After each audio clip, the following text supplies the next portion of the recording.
Okay, it is 5 o'clock, so I'm going to call this meeting to order. This is the monthly meeting of the El Dorado Hills Community Council, and Happy New Year to everyone as we start 2024.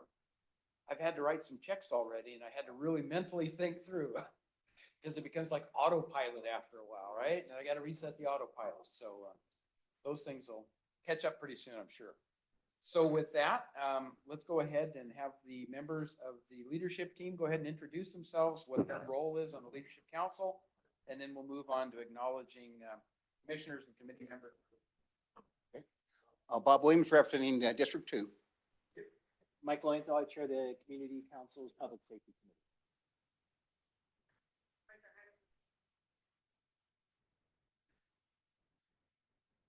Dorado District 1 Supervisor for another year.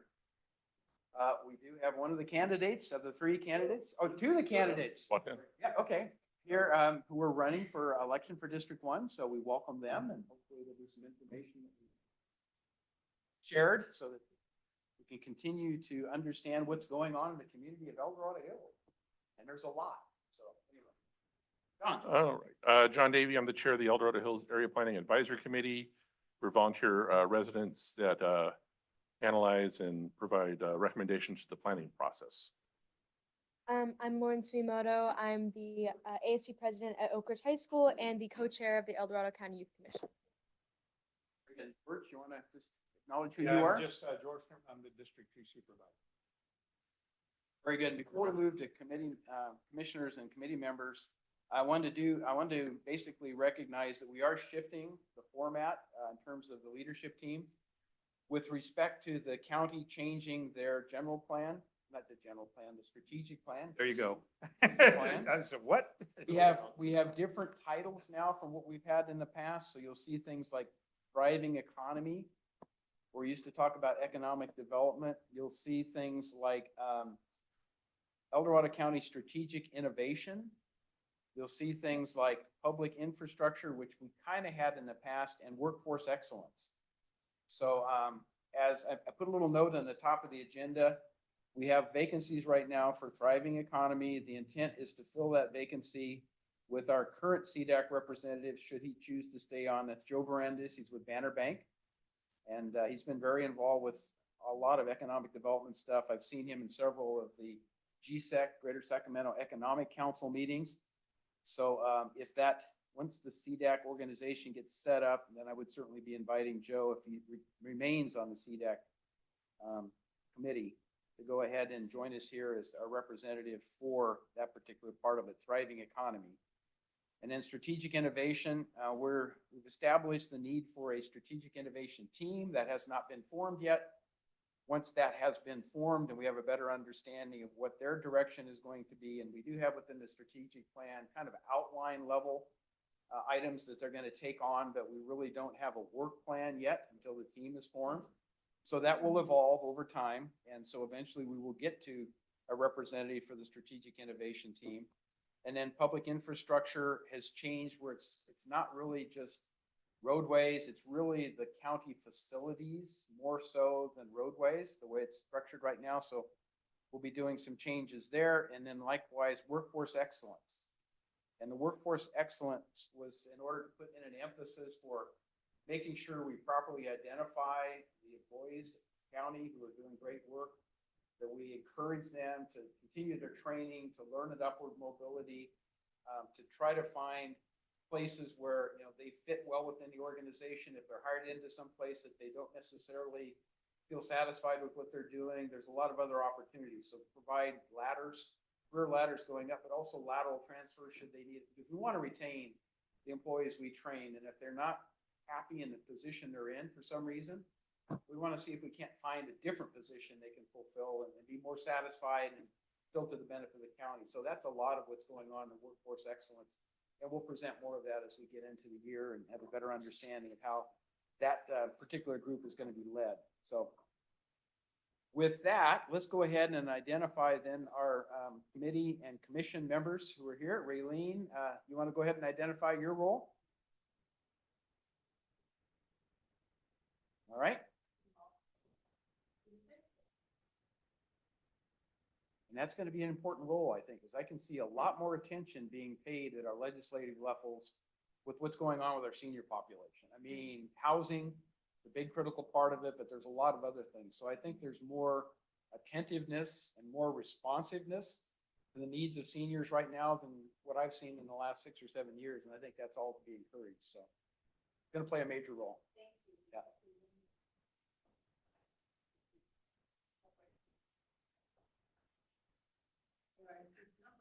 Yes, a growing number across the county, and I'm sure in El Dorado Hills as well, so. Yeah. Yep, very good.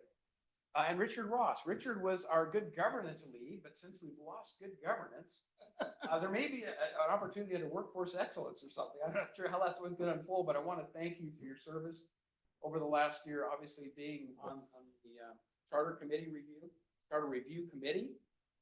You know, we put in a lot of time, as did Tim White, making sure that all those things went well and the recommendations came to the board. And I think that was done extremely well, given the circumstances. And then the board had to make some decisions of what we thought we wanted to move forward with. But the discussions were healthy. I think it was good. And so I looked at that process as a big success, as opposed to maybe the one that was the predecessor to that. It didn't quite accomplish as much. And I think a lot of that's, if you've served in one charter review committee, when you serve a second time, you have a better idea of what you'd like to get through, right? The things you need to be, and you were certainly a repeat in that regard, and that was great to have that previous knowledge transferred to the new charter review committee, and all the things that were evolved from that came back to the board. So again, thank you for that, and so we want to recognize you in your current capacity and civil service committee. Thank you very much. And let's see who else we have on here. Yes, Kathy. So would you introduce what your role is?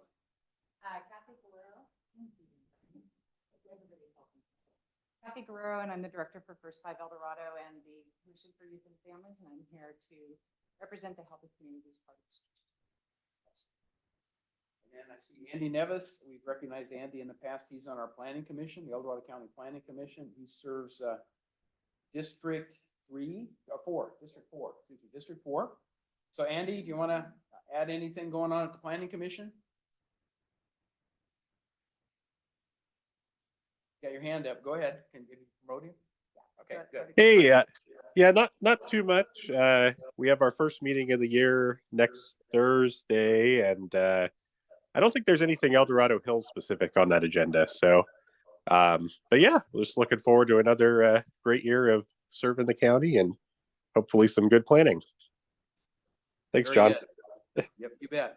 I'll also identify that Tim White is joining us via Zoom. So good evening, Tim. How are you doing?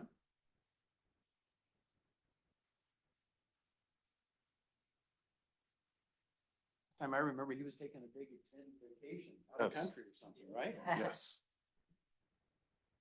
That's okay if you don't.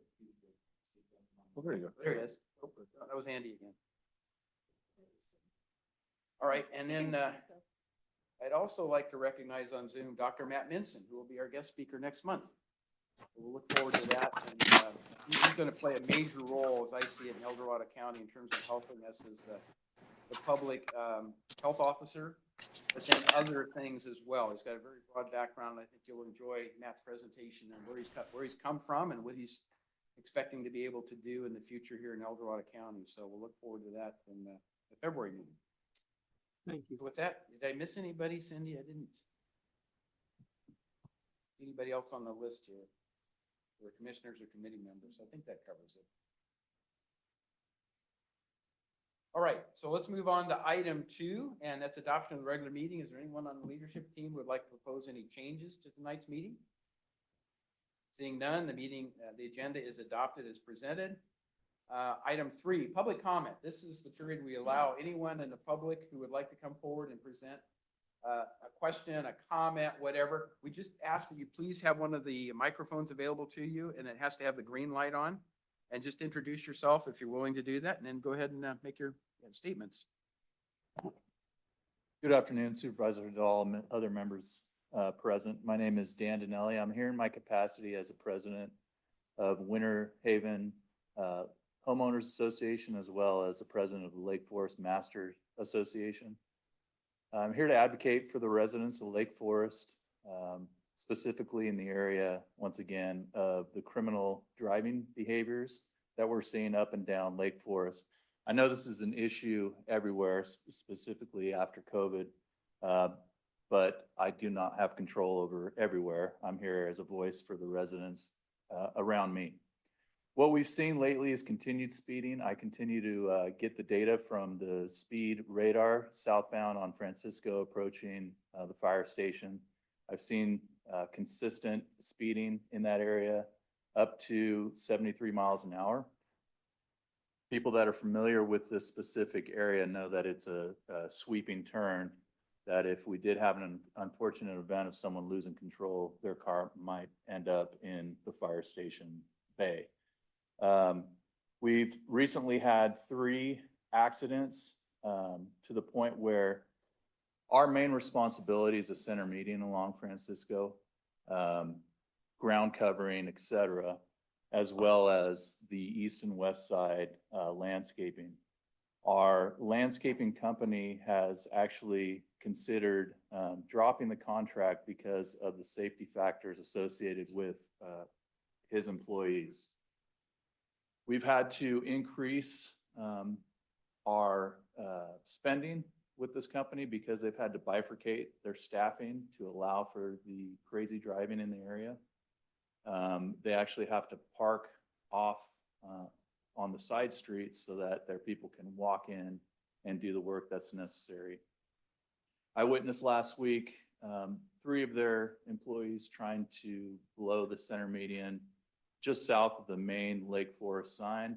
They were huddled up as if they were preparing to go to war.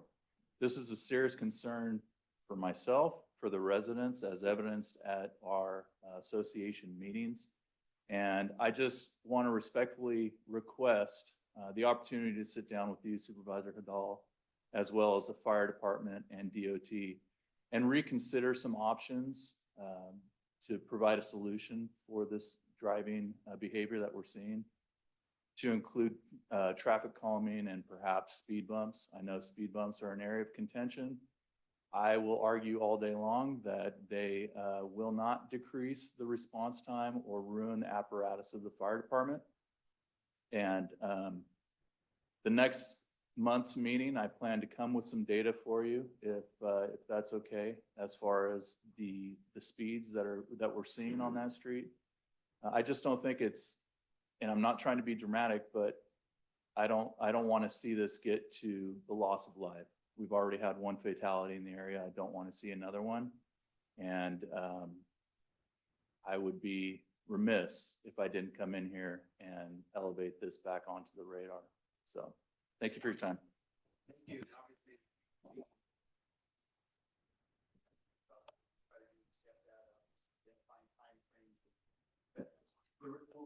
The bottom line is, no matter how much you try to do with enforcement, it's not going to be completely successful. You can't spend every hour of every day out there monitoring every road. People just need to take a little bit more time and be careful about what they're doing. And you always have the younger drivers sometimes experiencing new e-cars and things and want to do the experimentation to find out how fast it'll accelerate. But the bottom line is, with kids in the area in particular, schools right there are a major concern. Because I've personally seen people run that stoplight, not stoplight, the 2 stop signs, just like they weren't there, just right on through at 35, 45 miles an hour. You're recording 73 miles an hour. It's becoming a test case for how quickly can you get the car up to speed before you get to the sign, right? I mean, that's the kind of stuff that happens with a lot of the discussions that happen on various social media. Now, here's the record. Let's see if you can break it. That stuff has somehow got to be changed. So I would entertain, I would welcome the discussion. And the fire department's got to be a big part of it, because they do, have statistics on the fact that when you start doing traffic modification, mitigation type things, that it can, speed bumps, that it can affect it. But there are ways to design those speed bumps so that the width of the speed bumps and stuff is set with the trucks better than cars. I mean, there's some things you can do. So we need to continue to look for that. I think the inevitable part of that, though, is it's not just Francisco Drive, it's the whole area. And it's not just El Dorado Hills, it's all prevalent throughout El Dorado County and the city of Folsom. So people are just driving faster and more aggressively. and with less attention to what they're doing. So but we all need to take that on and try to find a better path forward so that we don't have those mortalities, we don't have the critical accidents, and kids are safer. The wildlife is safer, because that's the other thing I get a lot of reports on is the dead deer that have been trying to cross Francisco, and people can't stop in time because they're traveling too fast. And they're out there at night foraging in the center line instead of the median like you're talking about, and they jump across the road. So it's a major issue. It's growing. It's not limited to any one area. So yeah, let's schedule a meeting. Let's have the discussion. In fact, do you have any suggestions on how we do that, Mike? No, I mean, Dan and I've talked in the past. I know he's done a lot of hard work trying to document the evidence of the problem that it definitely exists there. Have you met with our new fire marshal, just for my reference, recently? I'm not sure when the last conversation. I have not. I'll get you her number. We have a new fire marshal that might be worthy to give it a great time. Thank you. Yeah, I would jump into and Supervisor Heidel. So where, I'm in the Bass Lake area, and the Bass Lake Villages, the hills and Woodridge, our roads are connected.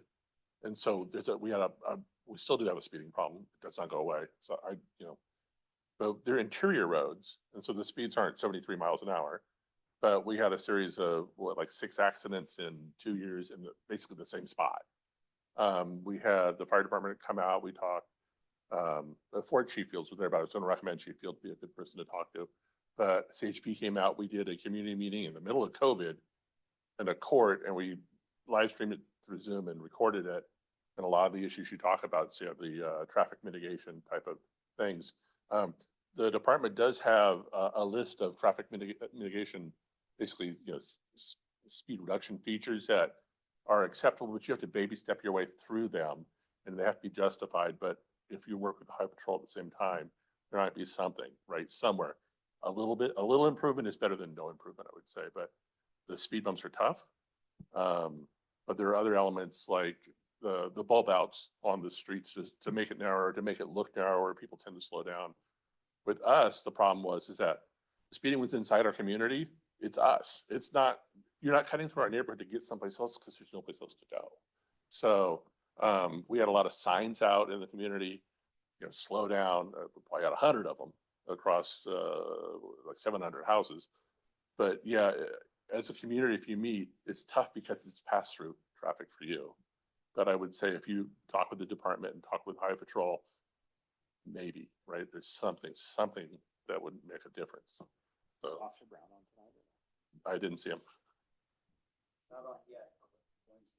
And then I was also gonna ask, your sign is it shows the speed on it? Or you don't have the speed on it? Both directions. Both directions, okay. And I have it set up to cut off at 60, Yeah, so they're not so going for high speed. I remember now that conversation, yeah, because we had looked at that, but for us, we don't control the right of way, right? It's county right of way inside the county owned roads, so we can't just, unless we put it in somebody's yard. We did actually get signs set up for the trouble spot, about a curve ahead, and some residents further down the road said, yeah, put the sign up in my yard, I'm okay with it. So that's the one improvement we got, and then just sort of the awareness among people talking. But yeah, when it's us, unfortunately, it's citations and that enforcement thing, and that corrects it for a little time, but happens again. So, yeah, so I'd love to hear, and I'd love for you to come back and let us know how it develops for your community, over there. Because if there's a solution to be had, let's do it everywhere. Add one more if I could. APAC has formed a standing committee on transportation. This is only 2 months into the Yeah. standing committee. But transportation and traffic is a El Dorado Hills global issue. And it's going to get worse as it comes, as we see all these new developments happening and the like.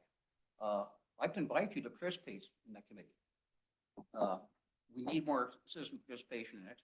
It's a good group of people that are willing to roll up their sleeves and to really legitimately look at what is happening. We're working now very closely with the DOT's director and trying to iron out some of these issues in terms of mitigation on roads like White Rock, for example, and Carson Crossing. So what you're experiencing is nothing new that we haven't already heard, but we're really zeroing in on those things so we can have a holistic view and try to piece together all these issues that are really kind of common. And so I would welcome On behalf of APAC, John is the chair of APAC. I'm on that board also, and also a member of the Transportation Committee. So reach out to me anytime and I'll be happy to get you involved. Thank you. Yeah, one of the issues in the county, and we have addressed it a lot, John and I have, that, it's so much increase in traffic is the biggest part of our problem in El Dorado County, but it's also other issues. I mean, we have issues in Pleasant Valley Road. One of the issues there, we had people were passing people and people were trying to pull out of their driveway and then accidents. So I pushed the issue with the traffic commission to be able to stripe it. So now it's double striped all the way. There's only a couple little spots, but it used to be broken a lot. So there was a lot of accidents on it. Plus the lighted crosswalks. We got 2 of them in El Dorado that's going up because there were some people that were killed in these crosswalks that are not lighted. They can't see. And then also there's one also in Pleasant Valley up there by Double Diamond is what it is, a crosswalk that's going to go across over the apartment complex. And maybe hopefully these people will slow down a little bit. But anyway, that's the biggest part of the problem is that there's just too much traffic anymore. A lot of people moving up here and it needs to be addressed. I'll make one final Step out for just- comment relative to the center median, the landscaping provisions and stuff. APAC, when they were proposing to put in Marina Junior High School, insisted that that be a 4-lane road, 2 lanes in, 2 lanes out with schools, because we know what it's like when parents come in the morning, they come in the afternoon, not to mention all the other stuff that happens. The county decided not to do that, not to make it 2 lanes in each direction with the landscape. That would have made such a difference for so many different events, but in the short-sightedness, DOT at that point in time, they said, no, it's not required. And then we had another school, the elementary school went in after them.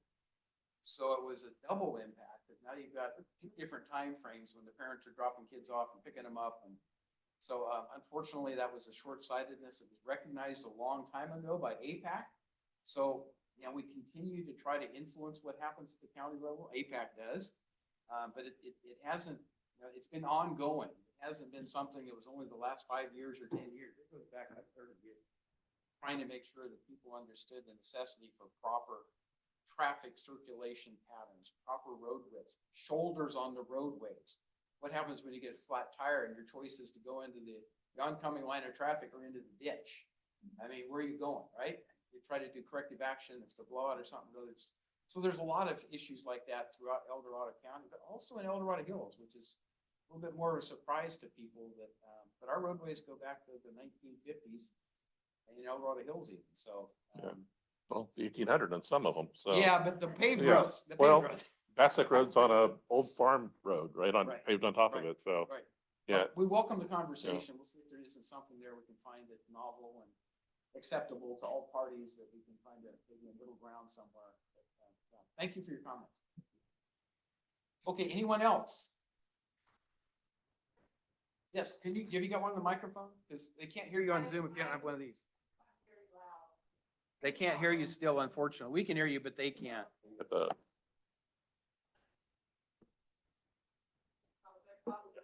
Yes, Debbie. yeah. As long as it's green. Oh, here we go. Can you hear me now? But we can hear you. It just, I don't know. It's green, but it doesn't sound like it's, okay. doesn't amplify within the room. It just sends it. It's for these people Zoom online. connection. Okay. So the last time I was here, there was a little bit of conversation about the homelessness situation. And I live off Ridgeview, and I'm seeing an increase of homelessness on El Dorado Hills Boulevard. In fact, I was at the UPS store and a homeless guy standing right there at the door screaming, just screaming. And it was really alarming to the residents. It was scary to the elderly people standing around, to the business owner. I'm in Sacramento a lot with my job. I'm a sole proprietor. And I've seen, and I'm born, I'm a resident of California my whole life, and I've seen the increased problem in homelessness.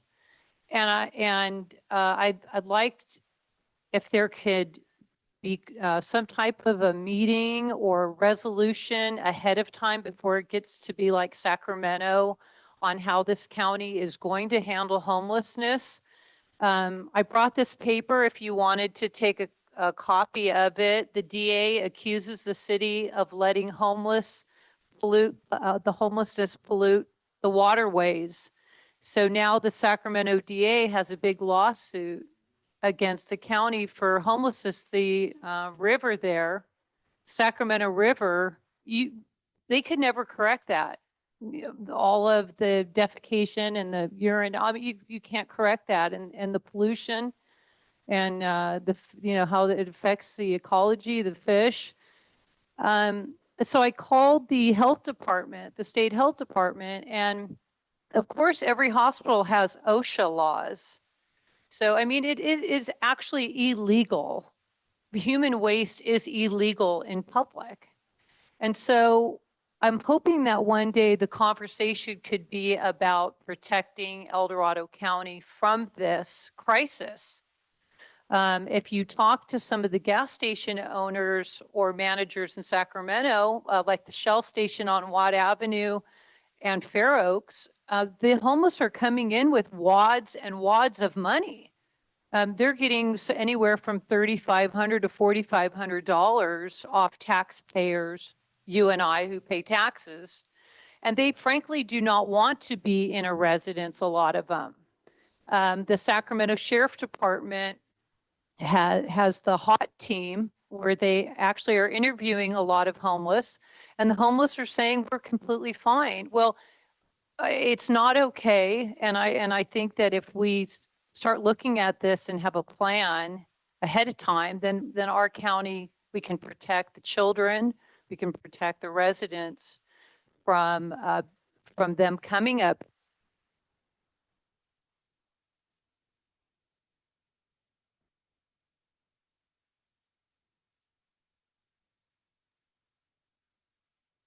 Colorado County hot team. We did have an incident on Green Valley Road. It was reported there was a homeless person camping. I personally texted our sheriff. We had the hot team come out. Problem was already resolved. So we do have a very responsive sheriff with respect to that. I would encourage you to contact their non-emergency number, Sheriff's Department non-emergency number, which we can share again. I've got it. Well, I did contact them. I have been in contact with them. I even contacted Sacramento County to see if I could step in. But everybody says the same thing. You know, the state laws protect the homeless. And so there's only so much you can do. If you become a sanctuary city, you can start having a little more control.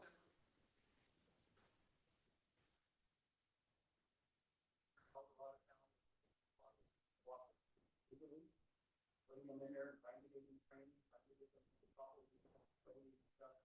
We had some of those presentations. But we are going to get a new representative, I think, from the sheriff's office. One of the things we can ask them to do in this meeting. Okay. Oh, that would be great. Thank you. Come in and talk about the issue with anti-Semitism and what's going on in the county and what their preparedness was for that. But it's time probably to have them come back and talk about their hot team effort and the navigation. Thank you. Somebody gets in the navigation center with proper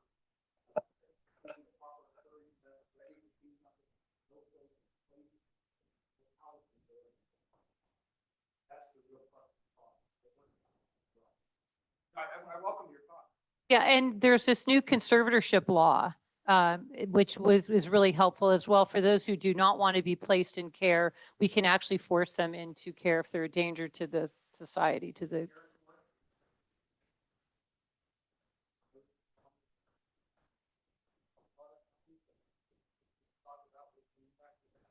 But all of those things unfortunately have impact in multiple areas. A lot of times it's law enforcement, and that includes the DA. A lot of times it's our hospital facilities have to deal with emergency room treatment. Right.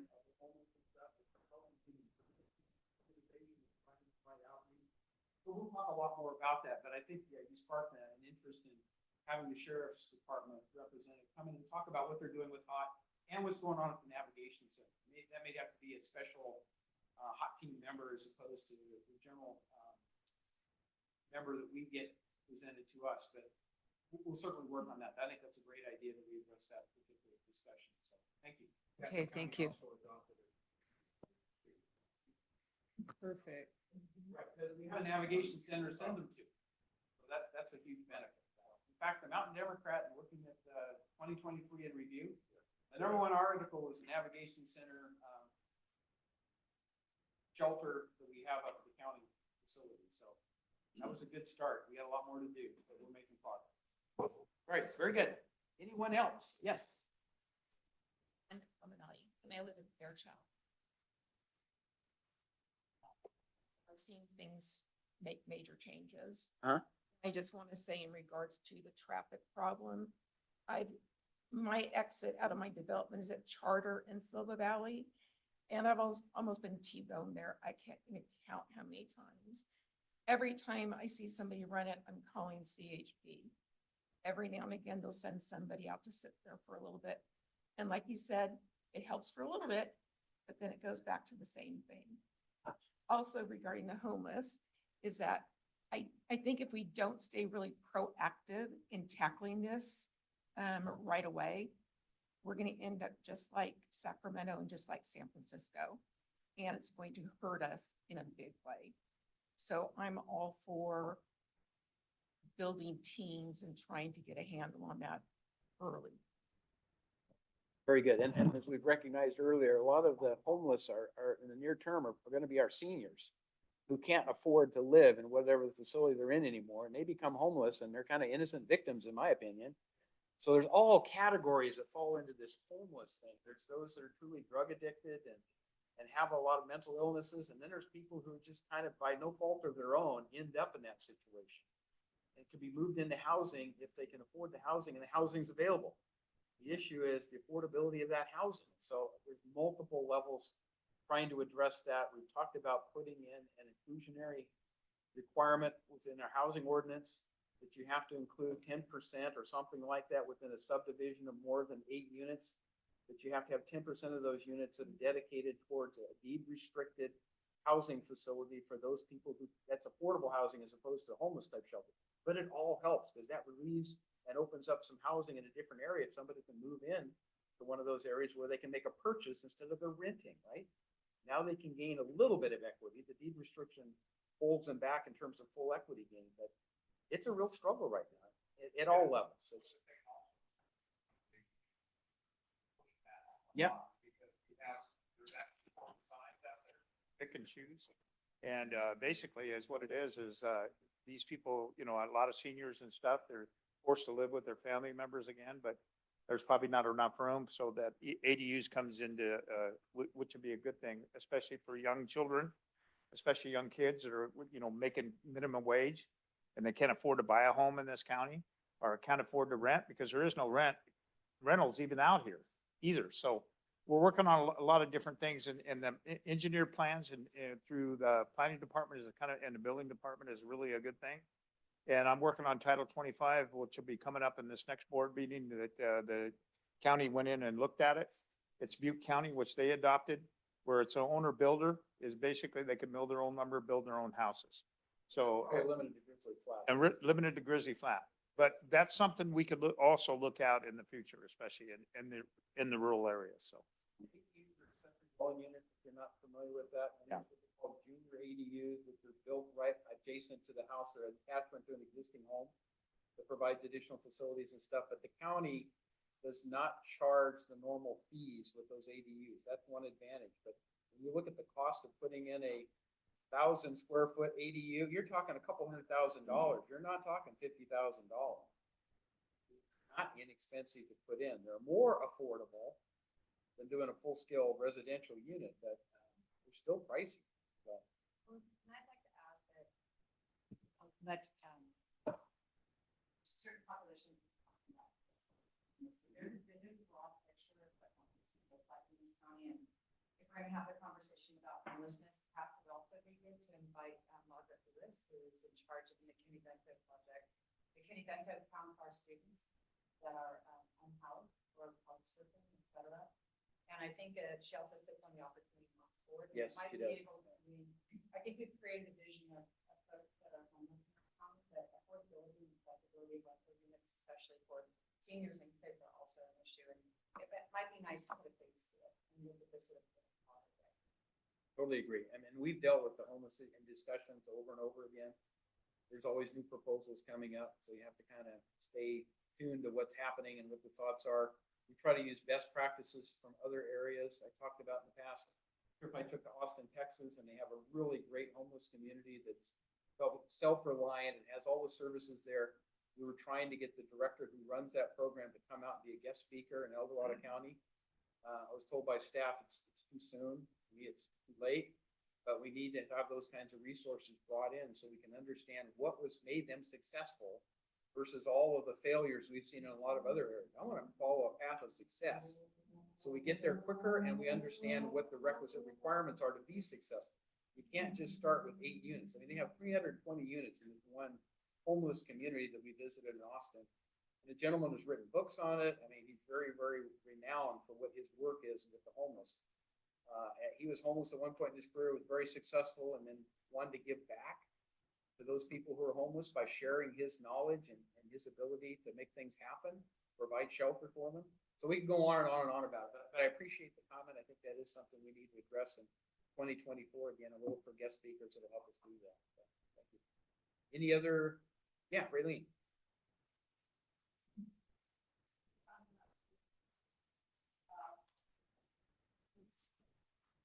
I just wanted to Thank you. see if we wanted to include in that discussion what's happening at our mobile home parks. Because we're displacing a lot of seniors with what's happening at those. So if those could be considered as That's well. the community foundation stuff. We ought to have maybe their new director come down and share some information. Because I think that would be insightful too. They've just recently hired a new executive manager. Amy? Yep. Yeah. So it would be good to get her scheduled as a guest speaker as well. And she feels comfortable if she's been able to come up to speed with things and talk about it because they've been integral in trying to survey that mobile home park community and understand what their issues are. Because a lot of that ends up being space rent increases. Yes, that takes, Higher rate than what inflation is. A lot of it's owned by corporations. Right. I'm a capitalist. I'm not against money-making ventures, but you do also have to provide protections for some people who just need some kind of a resource that protects them from being driven out of their current home, their residences, whether it's a mobile home. Or Absolutely. whether it's a house that's out in the rural part of the county. We have all kinds of issues with that. We talked about it, fire insurance. Yep. Folks, the situation in California is not getting a whole lot better. I mean, that's the bottom line, but we all need to work to make it better. So we need to find new creative ways to do it. I think we'll make some strides in trying to do that at our level, but ultimately the state level. Got to start at the state level, really. We have very good relationships. I think George will attest to that as well with our state senator and our state assemblyman, as well as our congressman. So I think we have good communication paths and the proper kind of leadership. It's just they get stretched with all the things they're doing too, but they've had a very attentive ear and they've been responsive to us, and that's much appreciated. Insurance costs are the biggest thing, the fire insurance, especially when you're on fixed incomes. A lot of these seniors can't afford it, so they're forced out of their homes because of it or not have any insurance. And that's basically what happened in Grizzly Flat because they were, in an extreme high fire area and they couldn't even get on the FEMA program. So it's pretty bad, especially when all those people got canceled and they lost their homes because of it. And you can go into Nevada and the insurance rates are like 3 to 4 times less than they're here in California right now, back the way that used to be. So it's a state issue and they need to address it. They really do. And Ricardo Laurel, I'm sorry, but I don't care too much for this person. I've had numerous Zoom calls with him. And the thing is, he's talked about is car insurance, how he's lowered the car insurance, but he hasn't done anything for the people that live here in El Dorado County, especially when it comes to the high fire insurance costs. Well, being in the insurance industry in a sort of accessory fashion, I see the rate increases that get submitted. Yeah. I think Progressive got an 18 and they're asking for another 12 as soon as they got the 18. You're talking about 30% increase on auto insurance, but both auto and home. Yeah. It's just insane. 20 to 30+% this year. And the solution is, to be fair, the insurers have not been granted any rate increase. It's like 3 years. So, Right, there's been a But- regulation that has limited that. yeah, Oh, well, and especially the fair plan, they even talked about, well, we gave you a 10% discount. Yeah, but they didn't talk about the 30% increase. yeah, before not so that, fair so- plan. So we have lots of topics to Yeah. discuss in this. I can go on and on 2024. talking about that because I'm pretty upset with it. Yeah, hopefully we'll be able to I make can. some progress on some of them at least, so, yeah. Friday, I saw this water valve, a serious valve that 10 feet down that broke, right? Heard the EID and reported to the sheriff. So and it yeah. started Friday, Saturday it was leaking, Sunday. Now, California is a water crisis. We're told by Gavin Newsom, you can't water the lawn in front of your business now, right? But this, I called the water district and I said, hey, what's your emergency protocol? Well, this is too big for us to handle. And so it will be a week of losing drinking water, of water waste, because there was no protocol in place for a big disaster like this. Now, I'm not a doomsday person, but our world is kind of shaky right now. And I think it would be important to have a meeting on how we are going to set ourselves up for any environmental disasters or political crisis. Office of Emergency Services is where we're gonna direct that one to. So next month, I hope you're here, because we're gonna talk about some of those things. Actually, 2 months from now, it's March. March. We're gonna talk about that. So Chief Lilly will be one of our guest speakers. Troy Morton from the Sheriff's Department will be one of our guest speakers on OES.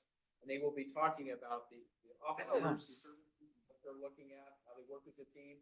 And we're also gonna talk about some evacuation route maps. Oh, That will perfect. be available and other things that have been long requested, and we're finally, through the involvement of fire with OES. OES was previously just pretty much the sheriff's office domain, but they were willing to open it up, so now we have fire representation. And I think we're gonna see a lot more comprehensive approach to emergency services. And I think at the end of a year from now, at the end of 2024, we're gonna recognize the value of what those changes were. So with the cooperation of the Sheriff's Department, full collaboration, those kinds of things, we're making good progress in that area. And so there will be a report on that, our March 11th meeting. So. Okay, yes, Sacramento has 124 bomb shelters. And so it's something to take a look at, unfortunately, because we're getting threats from Russia. We're getting threats from other countries. Iran is unhappy with the United States. And so I think it's something to seriously take a look at. I agree. I mean, there's all.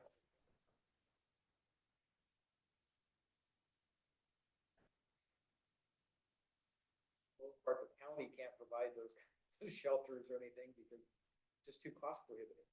County has its own issues with respect to not having enough revenue to provide the services that we've provided in the past. So we'll get into all those discussions in more detail in 2024. And I let this go on more than normal because we don't have a guest speaker.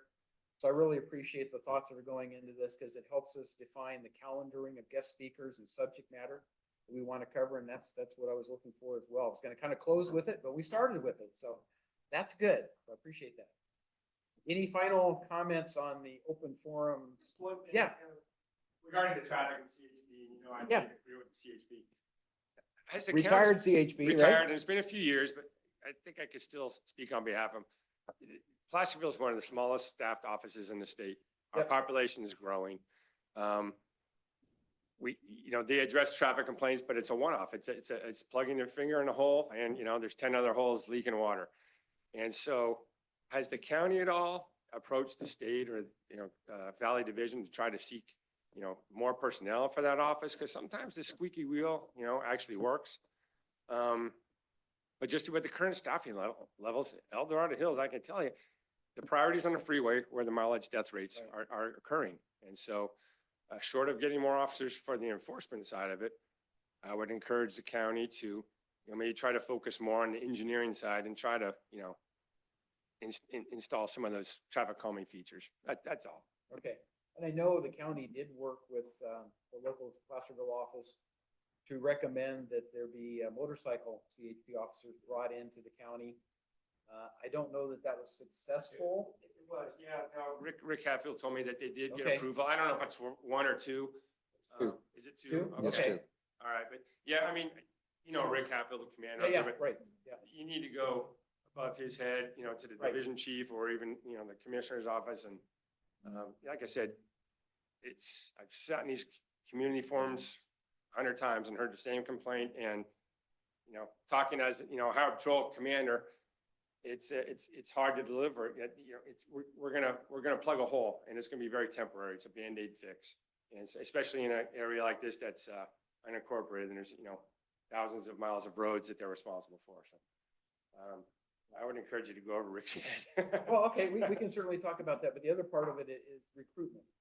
And we know that all law enforcement is having a difficult time with recruitment. Our sheriff's department is having a difficult time. The city of Folsom's having a difficult time. The CHP, I mean, there are fewer people that want to go into law enforcement based upon how things have evolved with politics and other things. And then the other part of it is you're getting far fewer military people coming out that want to go into law enforcement. So the times are changing rapidly, and even if you say, well, we got an allocation to hire more people, if you can't staff it, then, you know, you haven't accomplished anything. So it's got to be a balance with it somehow. Yeah, and I know there's a lot of hiring bonuses out there. I've heard some of the numbers in the Bay Area, of some of the cities, what they're paying for hiring bonuses, and they're multiple thousands of dollars with only a 1-year service requirement because they're that desperate, you know, so that's what the competition does when you can't attract people in a normal mode to come and do the good work that they can do because it's gotten so competitive. Biggest thing is salaries and stuff. And the board has been really, actually pretty generous and stuff. And we've talked about that, bringing them up. And in fact, we just got them up to the meeting this last year. But, you know, John and I and the rest of the board members worked on that because a lot of the problem is people have, you know, they get trained here, especially like DOT, and then they go elsewhere because they're making more money. And the biggest part of the problem is you got to understand that when you're making $28 an hour driving $1 million equipment where you can go somewhere else and make prevailing wage $65 to $85 an hour, big difference.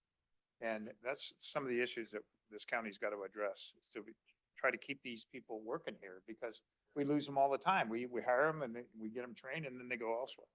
And we got to address that problem. So the board is really working on that because, you know, I just feel for these people when they're not making enough to be able to sustain. And then they can't even live here in the county because they can't even afford it. There's So got to be an incentive to other keep them. issues too. You don't want this county to become a training ground for all the departments. Right, Looking exactly. at decreased property tax revenues. Right. Sales tax revenues, I mean, it's not a pretty picture in terms of, it kind of follows what the state's doing with their $68 billion deficit. You know, and there's a lot of talk about cutback in programs and how that's going to affect things. I know Kathy's kind of in the middle of that with the MHSA funding and all kinds of stuff. And there's groups trying to get involved to make sure that that funding that's been in place stays in place. But ultimately, the governor is going to make those determinations, and it's going to have significant effects on all of our health and human services, or at least a good portion of them, in my opinion, because it happens in one place and ripples somewhere else. So more to come, I guess, and it's not all favorable. Let's put it that way. Okay, so we don't have a guest speaker, item 4, so let's move on to supervisor communications. And I did mention the realignment of the leadership team to correlate with the new strategic plan, so I think we've covered that. Unless anybody has any questions, so that's evolving. But I do want to thank all of those who've served in some capacity in the past for their service. So I know that Brandon is not here tonight, but he did help us on a couple of different occasions with the infrastructure part of it, but it looks like it's changing more to be county infrastructure, i.e. facilities the county owns is more of the focus at this point in the strategic plan. So with that, the second thing is the Central El Dorado Hills project. I think most everybody is probably up to speed with where that is. My understanding is the CSD board unanimously approved spending cash to make the 55-acre purchase. Yeah, I wasn't there for the meeting. I was driving. Yeah. But yeah, it's a $10 million purchase for the 55 acres plus the 11 acres across the road here. And the question in the community right now is, what does a parcel split entail and how long does it take? Because escrow closes today. And so I think we were discussing before, it's like, well, how does that work? Can they take possession? They can't transfer the property until the parcel split's done. You can't, you know, and I We reached. talked about lot line adjustments. There's Yeah. several different methods. I don't know what. the Well, I surveyor would contacted- recommend, but, you know. I contacted Karen because I got about 23 people in a day asking me, Yeah. how's that gonna work? Well, I don't know how it's gonna work. And I'm looking into, well, I know it takes forever normally for a parcel split. When I contacted Karen, it was Christmas week, and she's like, I didn't know it was one parcel. It's like, it's one parcel, and it's not one parcel split, it's technically a three. Because there's a parcel right here that's 3 acres, supposed to be set aside Right. for Betty January's vision Right, for right. from the Separate- agents. separate dedication. But we don't know what the timing is on that, if both parties are agreeable that, hey, the money's been approved. It all has to, escrow's technically closing, will they extend it, will they? No answers, so anybody wants to I gotta ask? believe that was thoroughly researched, though. and we Well, just I don't would- Know the answer yet. but won't Well, know the board didn't know the answer when they asked them at the meeting. So, yet. So I'm not surprised. yeah, Okay. so I, want to support their efforts. Right. Let's, let them find out what's going to happen and share it with us So the because best we know, it's still on track. On It track. Hasn't been, extended or anything else. It's still on track. There are a number of issues. And I guess with that, the Board of Supervisors special meeting that we had talked about January 29th, I just talked with Karen Garner today, and that date is impractical. That won't happen. If for some reason the escrow deal doesn't close with the CSD and Parker Development Company wants to continue with their project proposal, it'll probably be a March meeting sometime, but we haven't started looking in March yet. So I'm hoping that isn't the recourse, but we'll have to wait and see. But it will not be January 29th. That was scheduled. It's now been overtaken by events. So you can take that off of your tentative calendar until we get a new tentative calendar. Yes. I live there, Ridgeview, where the green belt is, and Yeah. all the residents are all wondering what our future is going to look like. So I did hear about this purchase, but was all of the land purchased? So I heard So- partial, so we want to protest any building or any development where that land is because there's coyotes, there's owl, there's a lot of deer. The Central El Dorado Hills project, I think, is 335 acres, of which we're talking about 98 acres of it. So things like the Pedregal, which are on the other side of the road, adjacent to our downslope from Ridgeview, that is not in a discussion of this purchase. And what has been stated by the developer is if that purchase occurs, they will withdraw, as I understand it, their proposal for Central.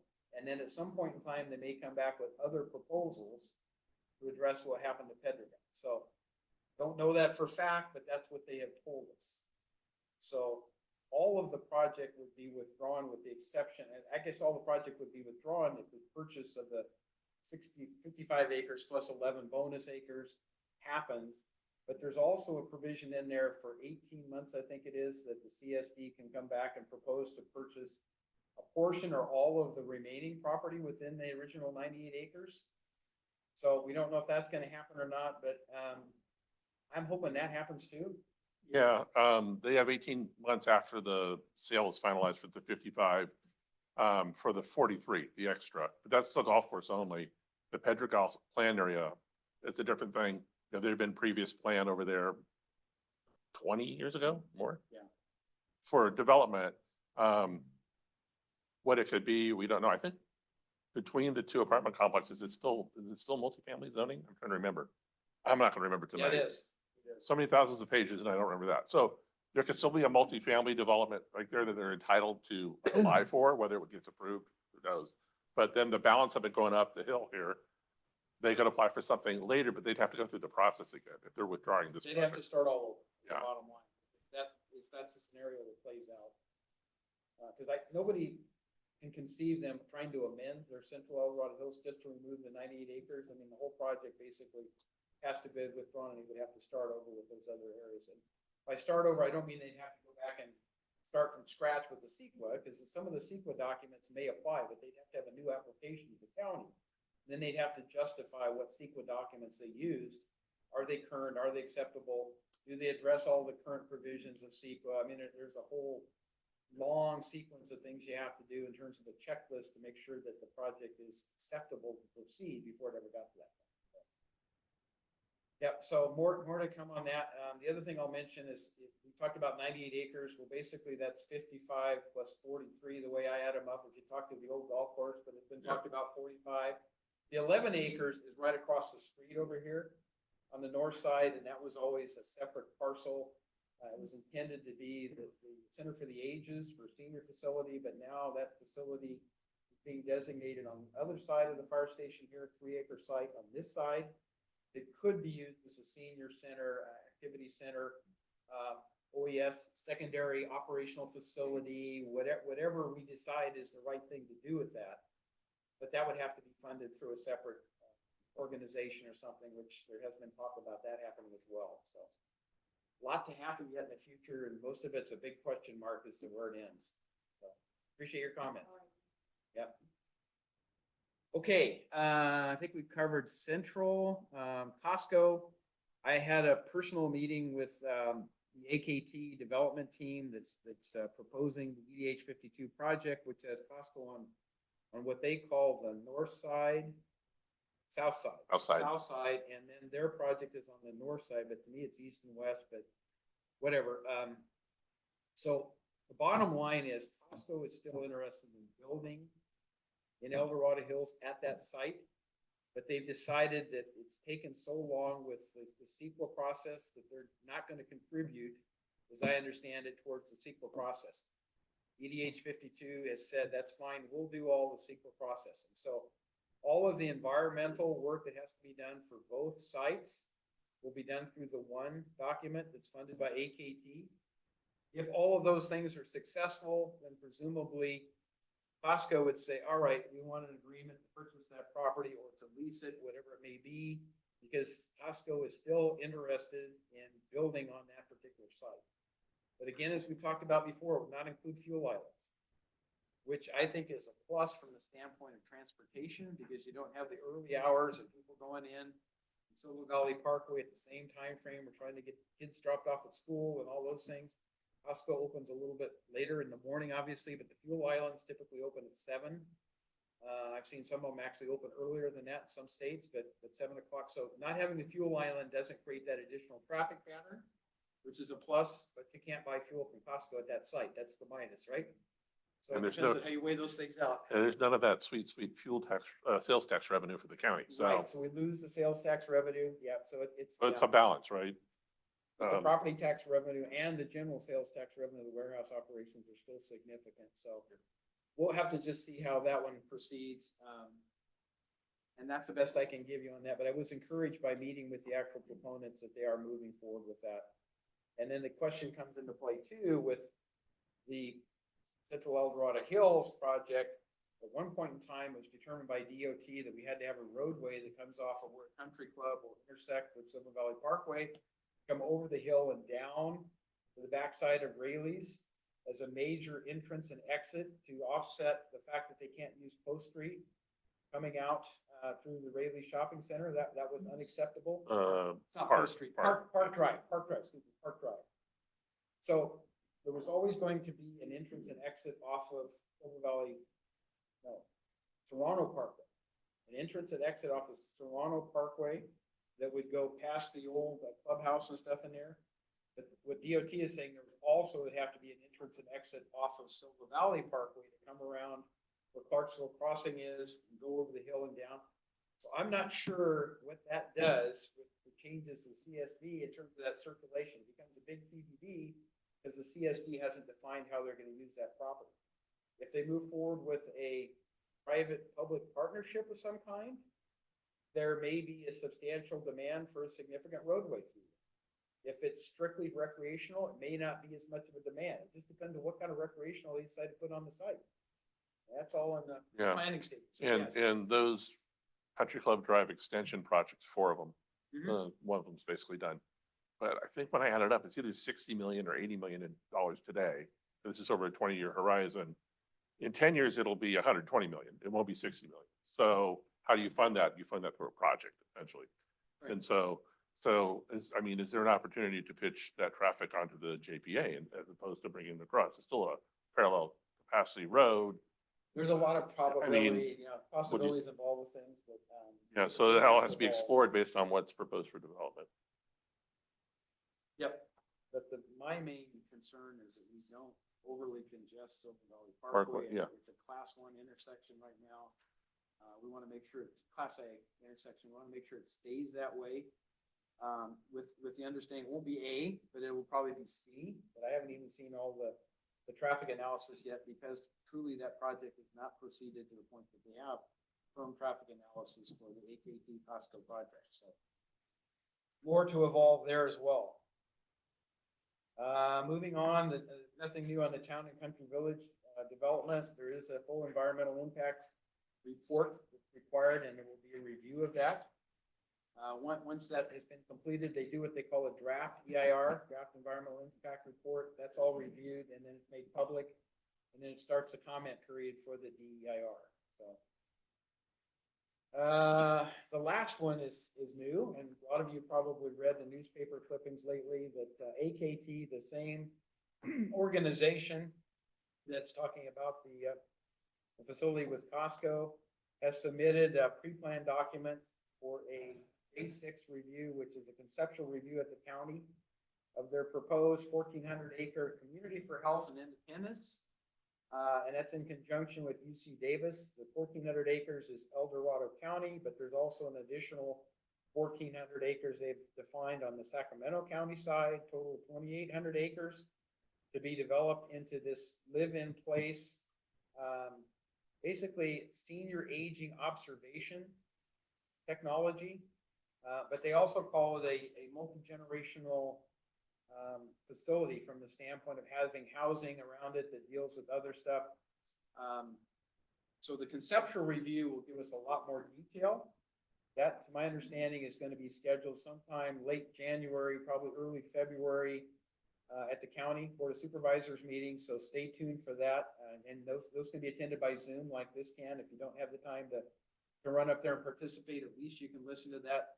I'm really encouraged will bring worldwide attention to what we can do to really advance services for seniors and the aging process and deal with disease and hopefully start taking on a more aggressive approach to cancer fighting and all those kinds of things. It could really be a revolutionary type of facility that they're building. And like I said, UC Davis is fully supportive of this. There's funding behind it. So this will work forward. The question is, what kind of properties, housing, et cetera, do we want developed in the El Dorado County side, dependent upon where this actual facility goes. And they've got some things preliminary earmarked. There've been maps that have been put out, newspaper articles and stuff. And what I would encourage you to do is go to the El Dorado County website. And if you go under planning, there's a particular web page that deals with just this project, and all of the references are there. You can just click through them. And pull up the newspaper articles and other things. I haven't done it personally. I was talking to our director of planning and building. She says it's out there. So, but we'll send everybody a link in our minutes. So you can go right to that county webpage and start drilling down and looking at what's being proposed. But I think it's a huge opportunity. We just have to see how it evolves.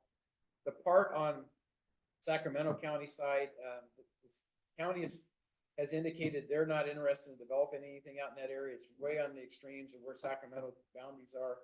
But the city of Folsom is interested in annexing further south. I think most of us understand that they annexed the Folsom Ranch area. You see all the houses they built out there. And they are interested in annexing further south to include, I guess, this 1,400 acres that's being proposed in Sacramento County. So that would be a future development, a longer term process.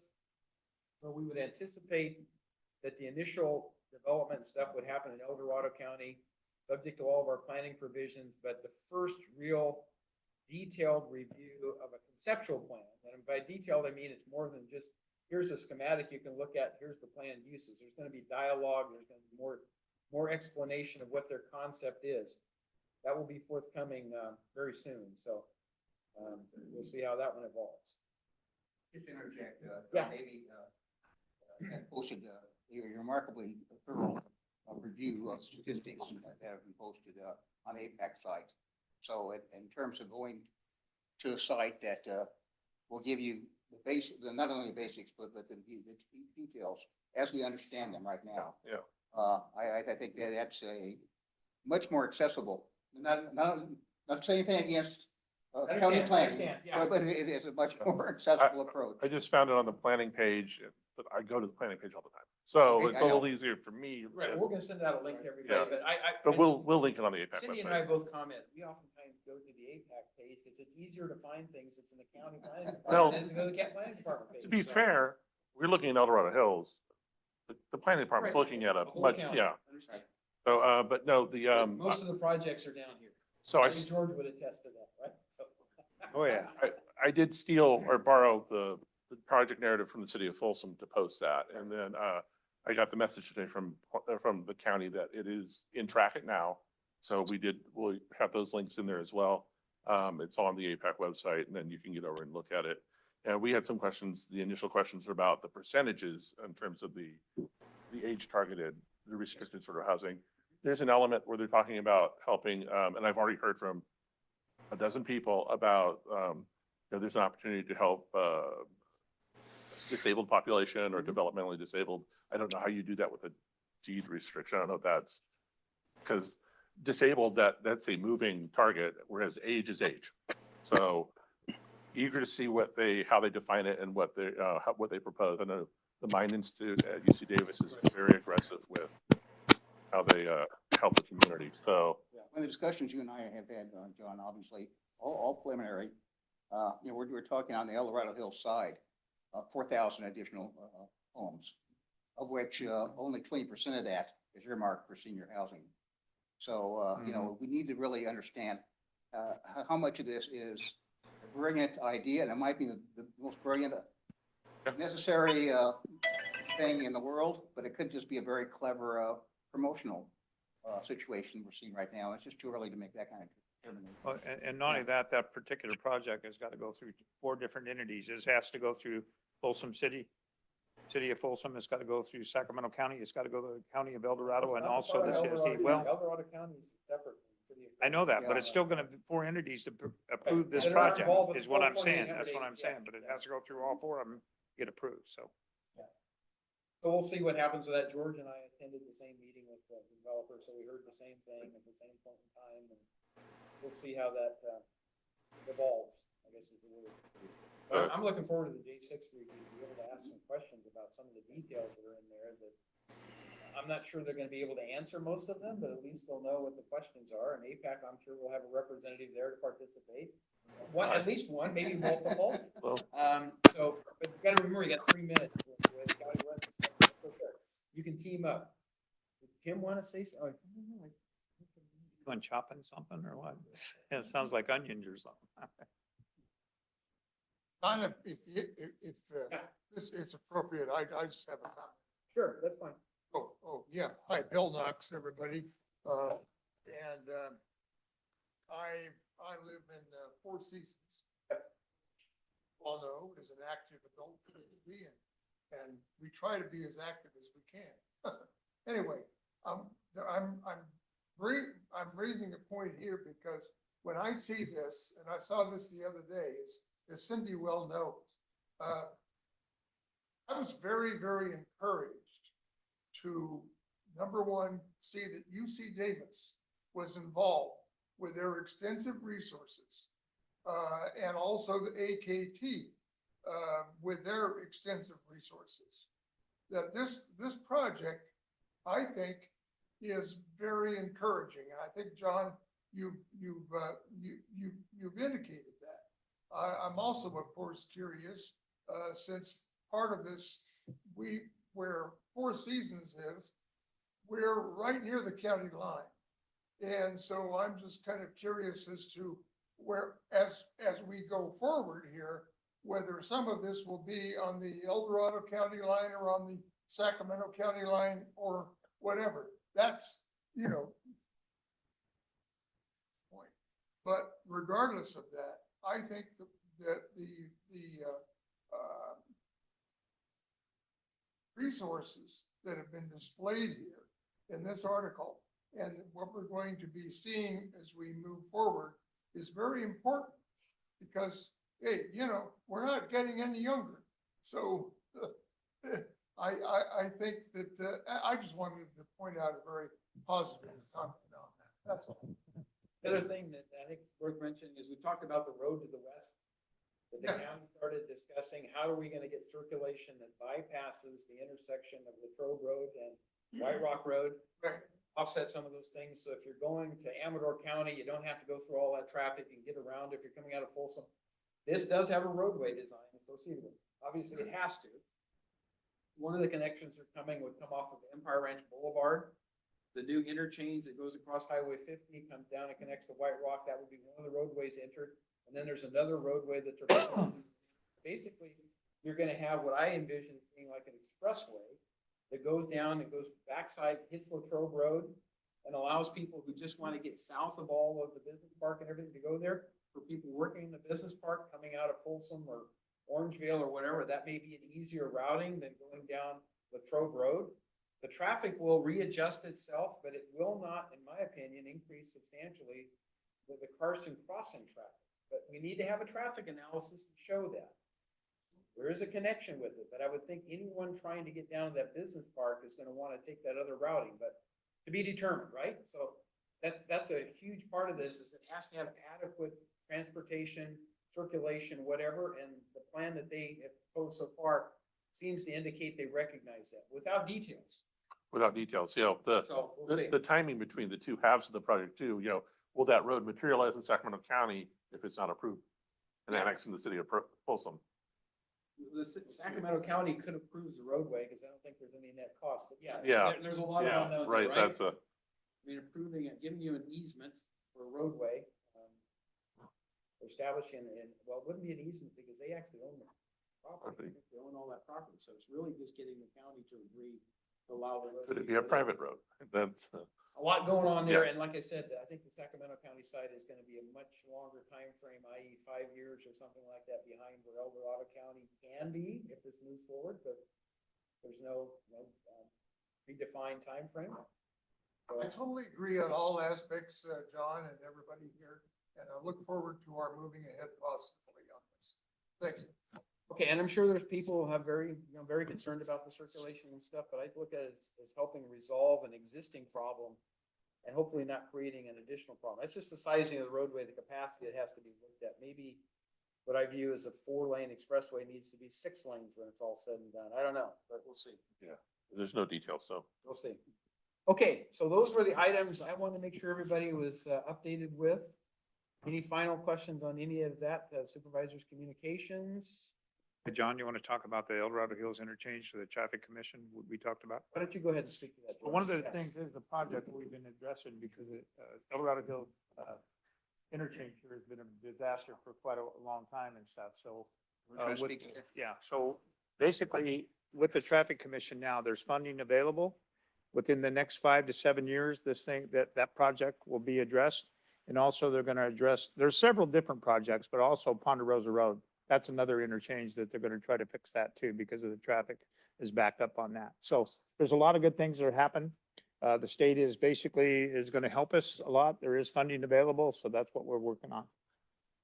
And you want other projects that have been going on? I mean, I could talk all day, especially everything in my district, but anyway. Yeah, the El Dorado Hills. Yeah, so the biggest thing is the Melrose thing that I'm kind of trying to work with Bob here. There's some issues there and stuff. We're trying to address that. So especially with, a lot of these people are on fixed incomes. And with the Melrose, it's going to increase, their property tax, which is even more. And they live, I mean, sorry, but these guys live on fixed incomes. I don't care where you live, you still are because they're seniors. And that's going to impact them a lot. So I'm working and try to address that problem.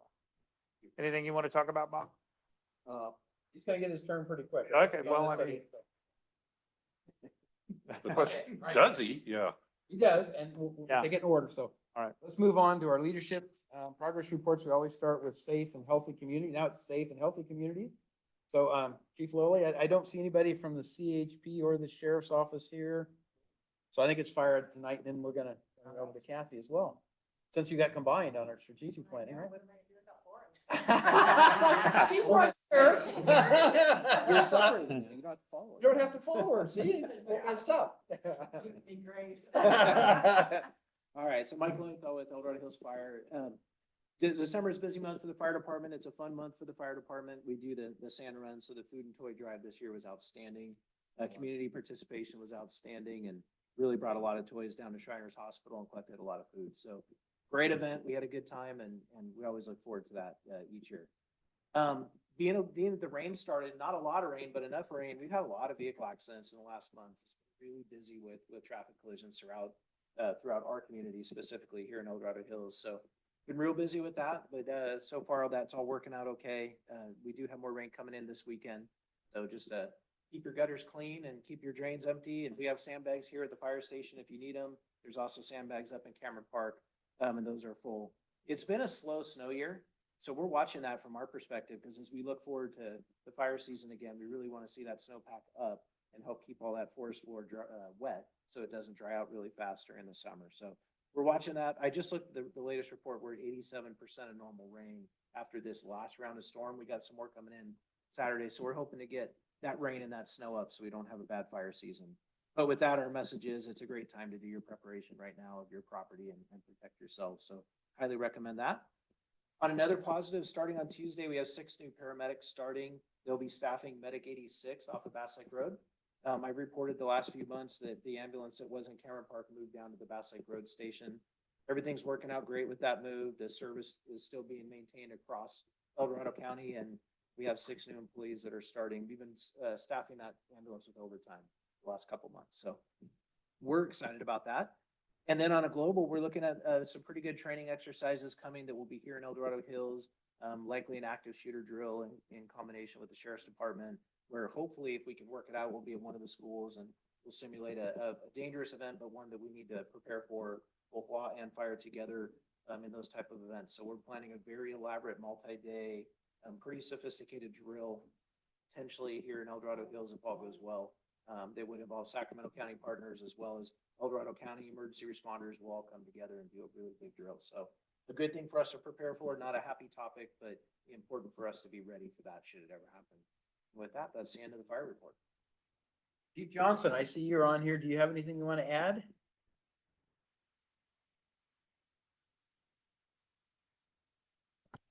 Nope, Chief Lilly covered it all. Happy New Year, everybody. Very good. He usually does. Happy New Year to you too. Thank you.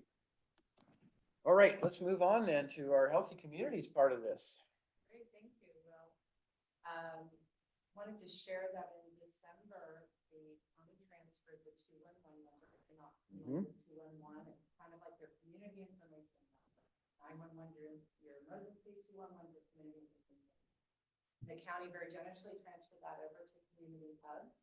And so we have an 800 number in this county, in this community, where residents can call to get assistance and support. That could be for a wide range of things that I've presented in the past. So I wanted to share this phone number out to the community. It is 833-487.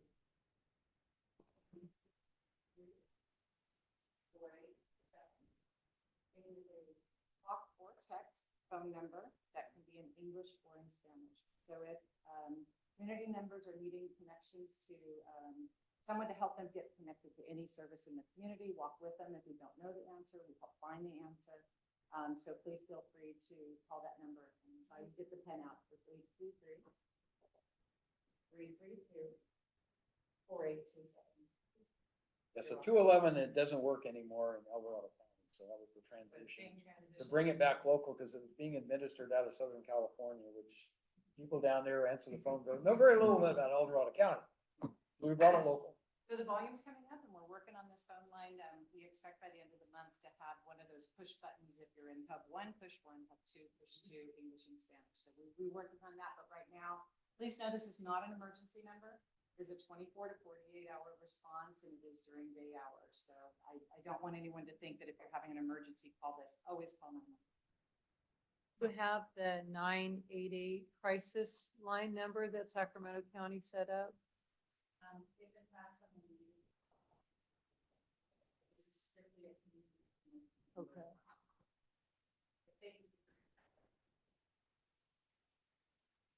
The county line kind of separates what happens in Sacramento County and El Dorado County.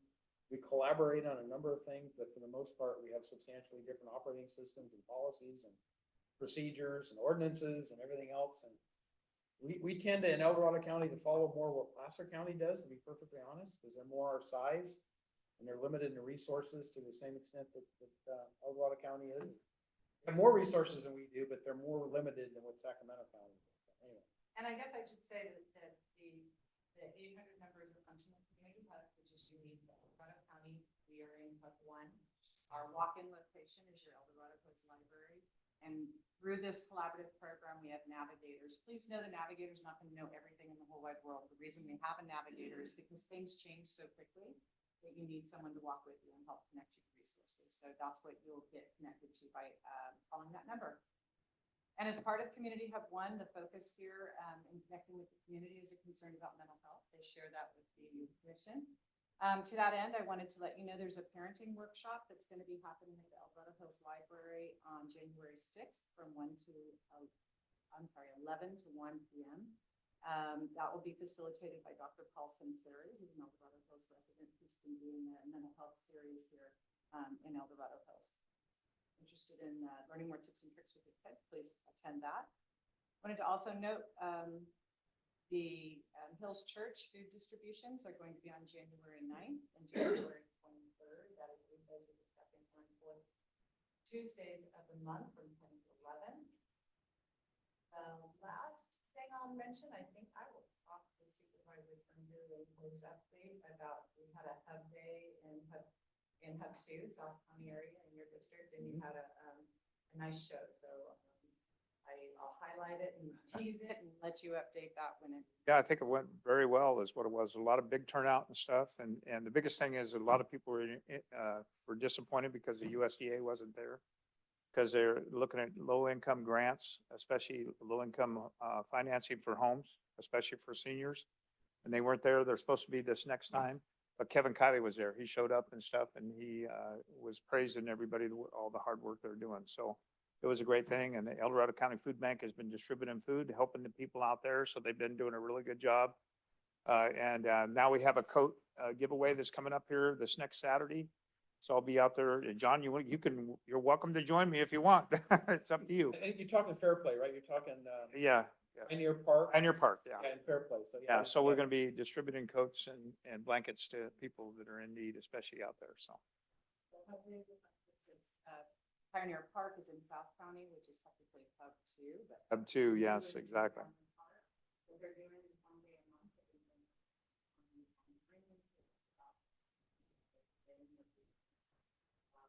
To those folks that may not have. Exactly, exactly. And so I think we're looking at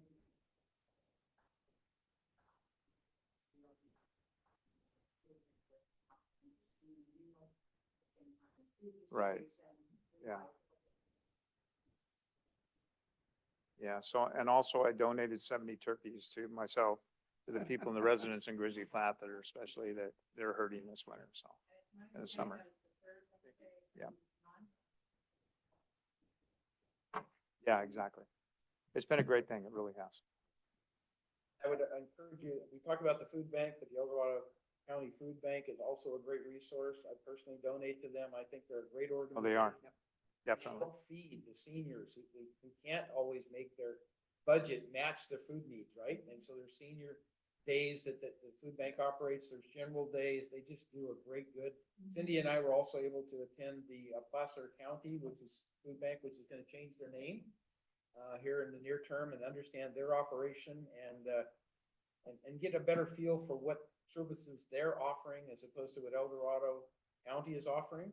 But they're completely compatible, and I think there's going to be some some neutral ground in there in terms of where better collaboration can occur. But I'm not going to try to force those things because I know there's been some concerns with takeovers and that sort of thing. But the main purpose is the same: to make sure that there's no food deserts in our communities, that people have access to nutritious food and not just cheap snacks and that sort of thing when needed, right? And there's a large group of our part of our population that needs it, and what we've seen is it's growing. Those people get in a situation, they're on a fixed income, cost of everything goes up, they start looking more and more for food that they can get through food banks and other things, as opposed to being able to go to the grocery store. It's just not affordable anymore, a lot of the stuff in the grocery store for certain people. So that's one of the key things that Healthy Communities is working with, making sure that we do provide adequate foods and the resources are available through the hubs. Right now we have snacks and that sort of thing, which I guess is a big hit with the kids.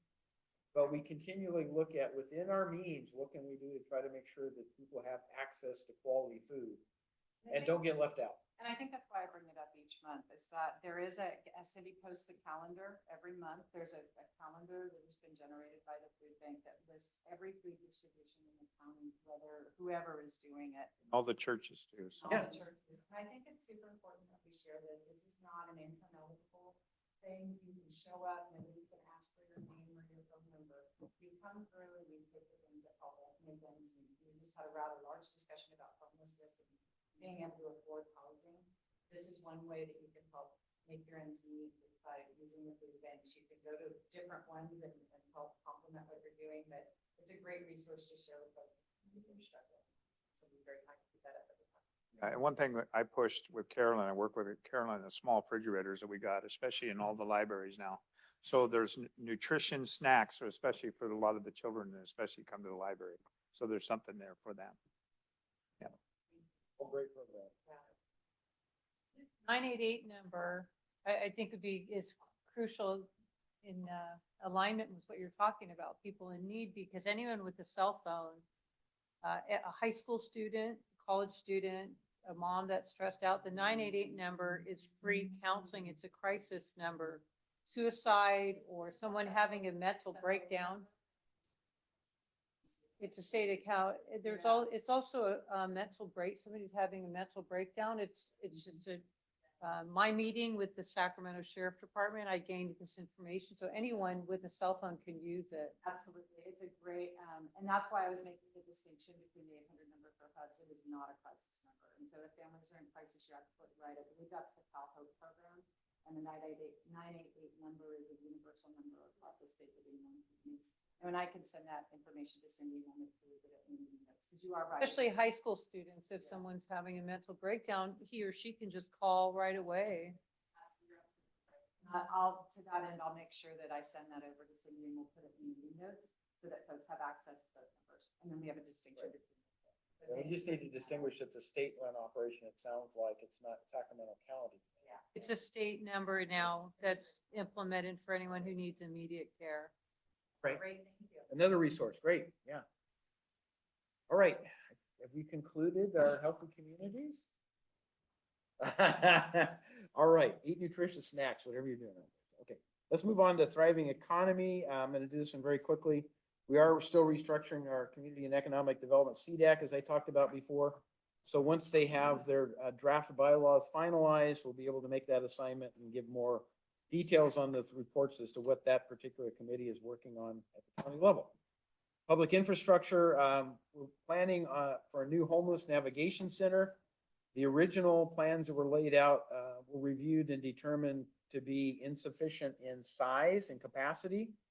So there's a revisit of all that to try to determine what does it take to put in a properly sized facility on the old sheriff's facility property that's just adjacent to Building A on the county site.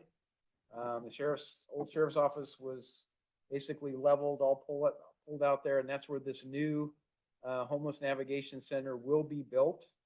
But it's still in the planning stages. So as that gets more definition and we have a better understanding of the size of it and the time frame for the construction and stuff, we'll share information on that. Workforce excellence, we're talking about a countywide survey to look at making informed countywide workforce decisions. So as that survey gets prepared and gets distributed, I would hope people would participate in it, but we'll certainly try to give you awareness of when that's going to be circulated. I'm sure it's going to be open for something like 3 weeks, 4 weeks, something like that. So there is a window with these surveys, but if you have an interest in workforce excellence type of topics, it would be something to contribute to. Strategic innovation, we're forming the strategic innovation team at the county. And once that's been formed, then we'll determine what we need to do to try to get information transferred from that group back to this local discussion group. And with that, we'll move to APAC. See how quickly I can do this? John, can I ask you a question? Yeah. Like the strategic and event team, is it only going to be that of common employees or their community members who might really like the word innovation? My understanding is going to include some community members, but it's going to be largely made up, as I understand it, from county employees, but not limited to. I have not seen a formal announcement on it. I know that was in the plan, but I've not seen a formal announcement, so we can check it. Have you seen anything, Cindy? We can follow up and find out, because they're gonna have to have some kind of a formation discussion that's led by people, and they're gonna have to determine what level of engagement they want from different parts of the community. So we talked about it during the strategic planning sessions, and it was supposed to be fairly broad, but, I don't know yet. Okay, I'm telling you it all. All right, got it. Good, good comment. All right, APAC, January 9th. Yeah, this is a popular spot to hang out. The first three meeting dates for us, we're typically the second Wednesday of every month here in this room, and then virtual through Zoom. First three Wednesdays were tough Wednesdays, the first 3 months. So our meeting is Tuesday next week.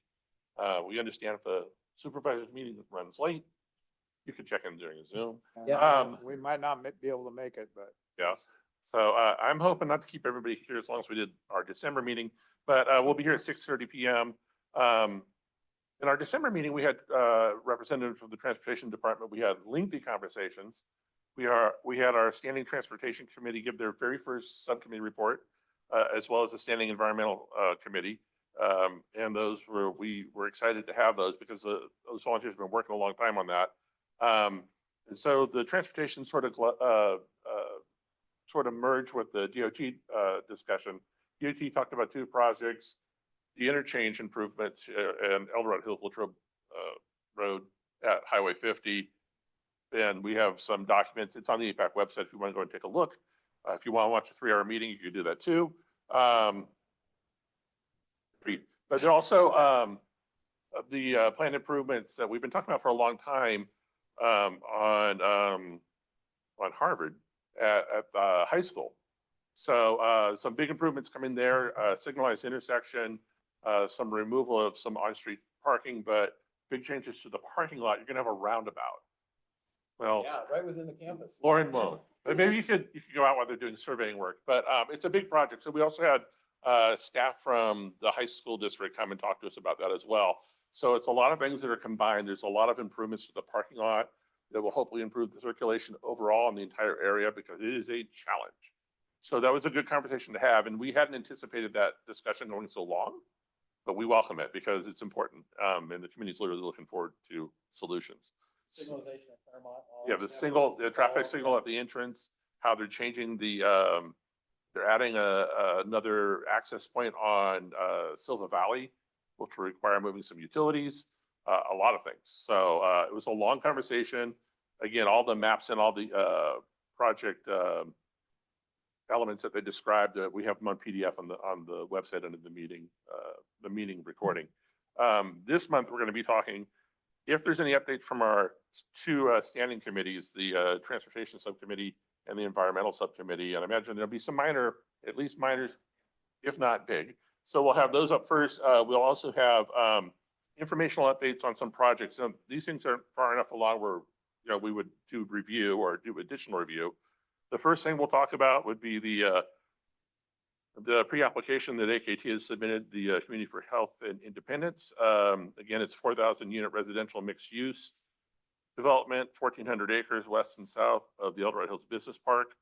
It's a dual jurisdiction project between El Dorado County and then the city of Folsom potentially. So we'll do the highlights and we'll have the maps and we'll put them up on the screen and talk about some of the elements that they've described in their project narrative. The project narrative was published to the planning department website, so we don't have to steal from Folsom anymore. We'll also give an update on Central El Dorado Hills if there's an update to give in terms of where that process is with the CST, with their purchase agreement with Parker Development. And maybe we'll have some of the the parcel split questions answered by next Tuesday, or as much as we can. Then we have one other update. I've been holding off on this. It's in Rescue, but it's adjacent to El Dorado Hills. And it's the old Bass Lake Golf Course property. They've been using it. It's zoned for RE10. They've been doing, they've been growing almost like a farm, like a big farm. They've got animals, they're growing produce and stuff out there. They have a proposal. It's again, it's only a pre-application that the Board of Supervisors will hear about and then provide some feedback to them, and they'll decide what they want to pursue. But they're talking about having 43 residential units plus ag uses on the old Bass Lake Golf Course property. And since it's adjacent to El Dorado Hills, we generally stick our nose in everything. So we'll talk about that a little bit as well. So everyone's welcome to show up. We're also on Zoom and we live stream it on YouTube as well. Meeting recordings are available afterwards. I promise, not a 3-hour meeting. I promise. The unfortunate part too is our February meeting is on Valentine's Day. A bit of discussion in our house about that, but we'll get that. But we look forward to anybody who wants to participate. We're open to hearing any concerns, ideas. Look forward to seeing anybody there on Tuesday. Good. Warren, you're up. Not too much on the youth commission side. The youth commission, there's a big group of adults who are working on the peer advocacy project now.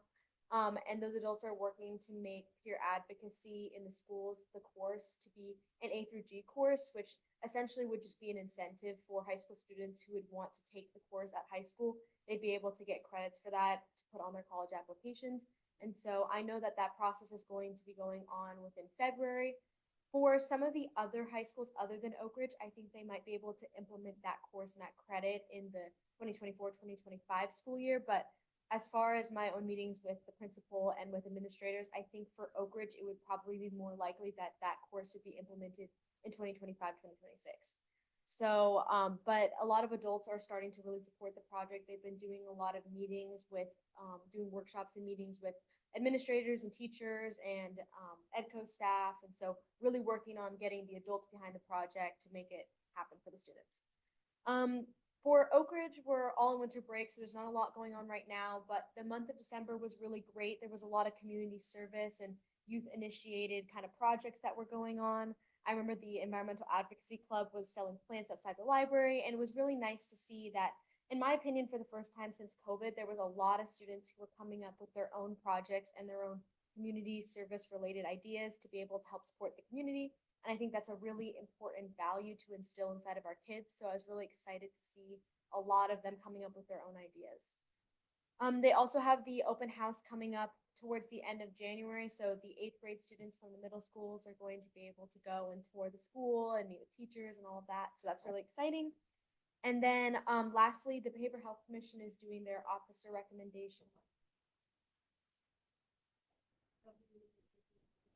And then we also started having conversations with the MHSA staff about finding another youth that coming up in the spring will replace me eventually, because I think we all agreed it was really important to continue youth representation. Behavioral Health Commission. Yes, for the Behavioral Health Commission, so that way they continue to have a youth voice on that board, and that becomes something that doesn't just end with me. So Excellent. Do you know what the graduation date is yet? I imagine you got to mark it in your calendar, right? In the May. Oh, wow. Okay. May 24th. Yeah, and then you're probably leaving the area, I'm guessing sometime in August, September, or May, to be determined, huh? We're discussing college applications in Bastrop a little while ago. Okay, all right. But we will have to make a transition. Hearing back from us. We will have to make a transition here too to maintain our connection with the youth at primarily Oak Ridge High School. So we'll look forward to doing that. And not that we want you to move on, but everybody gets to that point, right? Where there's another frontier, and you got to go take on that frontier. So I think that's a Star Wars, not Star Wars, it was a Star Trek, right? Endless Frontier, whatever it was. But okay. With that, give me some relief here, Cindy. Okay, take it up. Community information and outreach. Take on the mason. Okay, happening in El Dorado Hills, this Saturday, January 6th, there's gonna be, if you still have your Christmas tree, there's gonna be free Christmas tree disposal. You can either choose between 2 disposal options. One, there's 3 different Boy Scout troops that can pick up the trees at your home. You just have to leave it out on the curb by 8 a.m. It's free, but they request. They ask donations. donations. Yeah, that's one of their things. You can make some money for the troops. Or you can bring your own tree to the CSD, the north parking lot, and between 8 a.m. and 2 p.m. No registration is needed for that, so you can just show up if you want to bring your own tree up to the CSD. It's better to leave it for the staff. And Kathy already talked about January 6th, the reducing conflict with kids, that workshop. Again, any of these things that I discussed is on the supervisor's website. If you need any links to that, all the information is on his website. And every Sunday now, it's year round, the El Dorado Hills Farmers Market is at the El Dorado Hills Town Center from 9 a.m. to 1 p.m. It's behind the Nibblers and the Trek Bicycle back there. And finally, on January 27th is the annual El Dorado Hills Rotary Crab and Tri-Tip Feed. It'll be from 6 to 10 p.m. at the El Dorado Hills CSD Gym. And proceeds help fund both local and international projects, such as like the EVH Teen Center, the Jeff Mitchell Memorial Field, all different kinds of the some Rotary Youth Leadership Camps, Oak Ridge High School Interact Club, etc. There's a lot of that event, the proceeds they make that help support. So that's what I have. Excellent, thank you. Robert, your turn. Make mine very, very quickly. In working with the folks there at Blackstone and Heritage, Four Seasons, the primary communities within El Dorado Hills District 2, we're shaking our heads and asking ourselves, and I hope that all of El Dorado Hills will be asking the same question: what do we want to be when we grow up? I think we're really at a crossroads right now. And it's not a simple question to answer. But with this new proposal with the CU Davis looking at doing a major health research facility, KT's 4,000 more houses, combined with another 1,000 homes proposed by Creekside, the Wind Properties Creekside proposal. Add that to the 1.1 million square feet of industrial distribution centers in the business park. You're talking about a total transformation of El Dorado Hills South. And we have to really ask ourselves, given those kind of developments, is that what we really want to see as we look back, those of us who still be around 10 years from now or 20 years from now, with great pride that we helped create this, or we, without any pride, we're the ones that helped create this. Either way, I think we're really at a decision point that can't be taken lightly. In terms of transportation, we talked about before, we have White Rock Road. If you look at the Costco proposal and the AKT proposal, you're talking about two extreme areas of White Rock. Well, White Rock is going to have to open up if those things are going to happen. That's going to have profound impacts on Four Seasons and the business park. Latrobe is going to be impacted regardless what we say. Certainly, I won't prolong this, except the fact that we are at a crossroads. I think we need to very seriously look at the dynamics here and not take it lightly, and not look at this thing as a piecemeal set of activities, but as a real scoping activity for all of El Dorado Hills. Again, a fundamental question: what do we want to do when we grow up? So, thank you so much. Okay, very good. Any go backs for anyone? Not seeing any hands raised. Then I'm going to move on to item 7. Our next meeting is Monday, February the 5th. And as we mentioned before, our guest speaker will be Dr. Matthew Minson. And he's a public health officer who will share some of the experiences and some thoughts on what can happen in El Dorado County to provide better services and better knowledge of what's going on with respect to things like pandemics. Because we know the impact of COVID-19 was huge, and we have to be prepared for something similar to that in the future. It may not be in the form of a pandemic, but Dr. Minson has a lot of experience with those things, and so he'll share some of his ideas and experiences, and we'll determine what that next level of preparedness is that we need to all work towards. So looking forward to that discussion. And with that, I'm going to adjourn this meeting at 6:44. So we got out of here a little bit early. Thank you all for your participation and patience this evening, and have a great month.